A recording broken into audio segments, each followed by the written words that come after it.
அவர் முன்னடக்கிற தேவன், பின்னாலும் இருந்து பாதுகாக்கிற தேவன். அவர் முன்னால் போகிறதுனால நீங்கள் பயப்பட வேண்டிய அவசியமே இல்லை.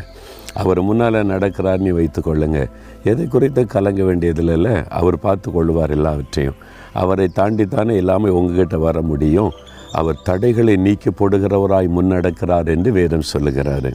அவர் முன்னடக்கிறதுனால உங்களுக்கு வழிகள் திறக்கப்படும்.